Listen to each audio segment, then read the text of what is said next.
You know that feeling. Someone says something, quiet, precise, and something inside you just goes cold. Not hurt, not angry, cold. Like they knew exactly where to aim. Your chest tightens, your mind empties. You open your mouth, and nothing comes out. Or worse, you apologize. You're not even sure what for. And then they move on, like nothing happened, but you carry it for days, replaying it, rewriting it. 3 hours later, in the shower, in the car, at 2 a.m, the perfect response finally arrives. And with it, that wave of self-blame. Why couldn't I just? But here's what most people miss. This isn't about random rudeness. It's not bad timing or a bad day. The moments that freeze you, the ones that hit hardest, they're often not accidents. That person registered your reaction, clocked it, filed it away. And the freeze, the complete shutdown, that's not a side effect. In many cases, that's the point.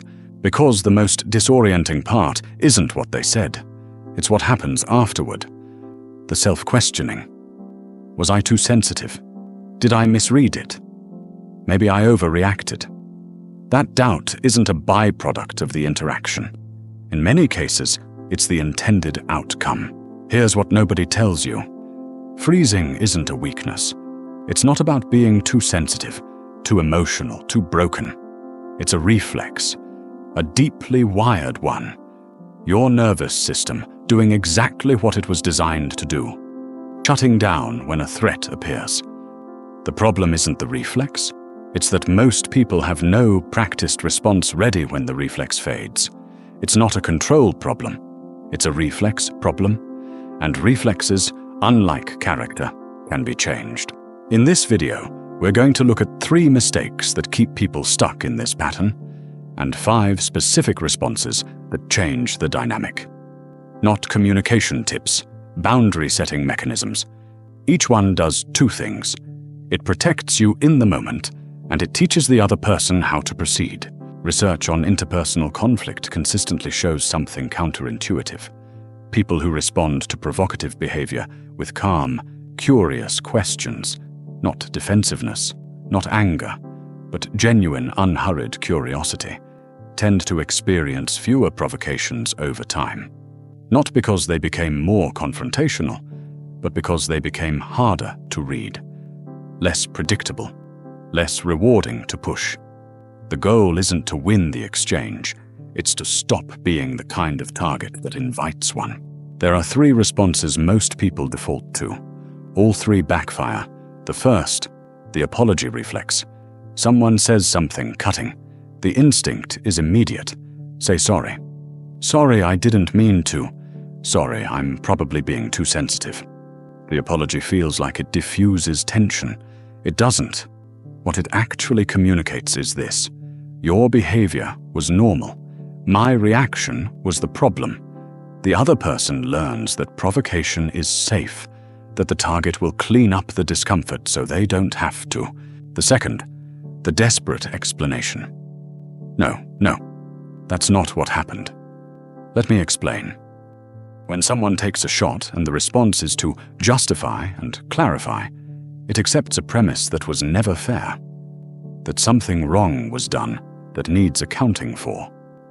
The longer the explanation goes, the more ground gets surrendered, the more power shifts. The third, the frozen silence. Mind blank, mouth dry. Nothing comes out. Silence can seem dignified in theory. In practice, in these moments, it rarely reads that way. It reads as defeat, and the feeling of I should have said something can stay for days, sometimes years.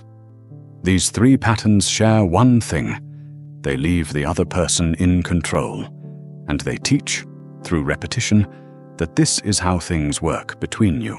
So what does work? Not more patience, not better arguments, not hoping they'll change.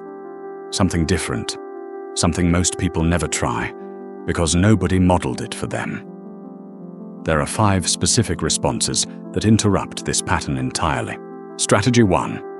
The power pause. When something is said that's designed to produce a reaction, withhold it. Take a slow breath. Hold eye contact. Let 3 to 4 seconds pass. Then continue as if the comment hadn't landed the way it was intended. The provocation is structured around an expected response. Without that response, it loses its footing. Strategy 2. The mirror question. Reflect the behavior back with a calm, genuine question. If someone says, "You're being too emotional again," try, "That's interesting. What makes you think my emotions are the problem here?" This reverses the pressure. Now they have to explain their framing, instead of you defending yourself against it. Strategy 3. The label. Name what's happening, without heat. I notice that when you say things like that, I tend to shut down. Is that what you were going for? This removes the plausible deniability that most provocations depend on. Strategy 4. The boundary statement. Clear, direct, no apology attached. I'm happy to continue this conversation, but not if you're going to speak to me that way. Most people have never encountered a boundary stated without an apology for having it. That absence changes the entire register of the exchange. Strategy 5. The genuine question. What were you hoping to achieve by saying that? One sentence. It forces them to explain the behavior, not you to defend your reaction. And it almost always shifts who looks composed in the room. Here's what tends to happen when these responses are practiced consistently. The provocations don't stop immediately, but they decrease. Not because the other person becomes kinder, but because the dynamic shifts. The target is no longer predictable, no longer easy, no longer reliably reactive. And sometimes something more unexpected happens.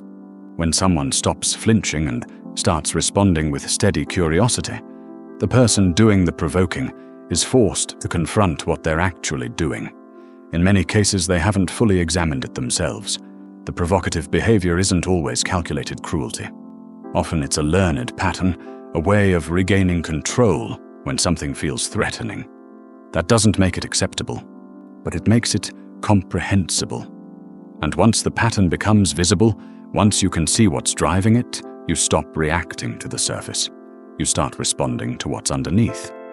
That's when the dynamic genuinely shifts.